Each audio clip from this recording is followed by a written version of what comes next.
उत्तराखंड में बिगड़ती कानून व्यवस्था न सिर्फ राज्य बल्कि देश के माथे पर काले धब्बे की तरह दिखने लगी है। कोटद्वार में जिस तरह से बजरंग दल के गुंडों ने वहां का सांप्रदायिक सौहार्द बिगाड़ने का काम किया, उससे न सिर्फ राज्य सरकार बल्कि मोदी सरकार की भी फजीहत हो सकती है। रिपोर्ट देखिए।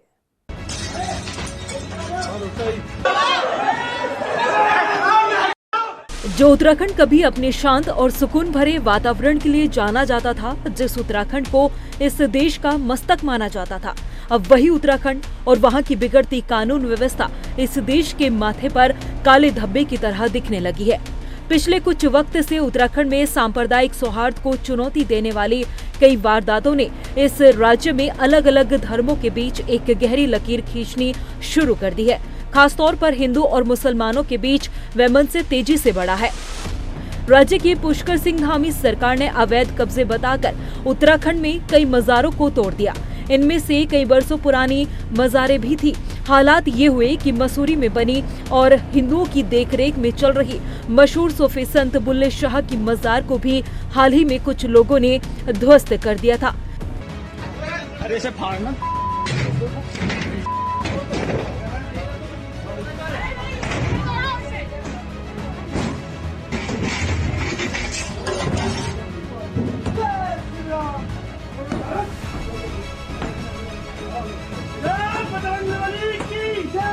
इसी बीच कोटद्वार में दुकान का नाम बाबा शब्द से शुरू होने पर उपजे विवाद और उसमें मोहम्मद दीपक नाम से एक युवक की एंट्री के बाद हो रहे हंगामे ने इस राज्य की गंगा जमुना तहजीब को चुनौती दे दी है।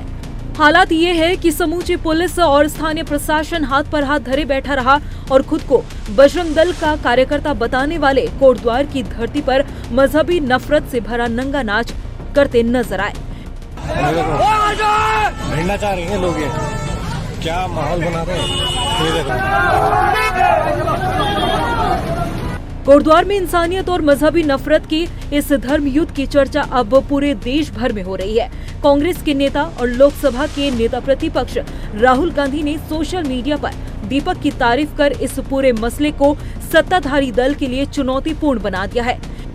कोटद्वार का ये धर्म युद्ध न सिर्फ इस राज्य की सरकार की बदनामी कर रहा है बल्कि देश और विदेश में मोदी सरकार की भी एक ऐसा कलंक लग रहा है जिससे वो चाहकर भी धो नहीं पाएंगे। हैरत इस बात की है कि ये सब कुछ उसी उत्तराखंड में हो रहा है जिसे पीएम मोदी अपने दिल के करीब बताते रहे हैं। ये सब उसी राज्य में हो रहा है जहाँ से गंगा निकलती है, जहाँ से यमुना निकलती है और इसी देश में इसी गंगा जमुना की तहजीब की दुहाई दी जाती रही है। रफ्तार मीडिया के लिए देहरादून से ब्यूरो रिपोर्ट।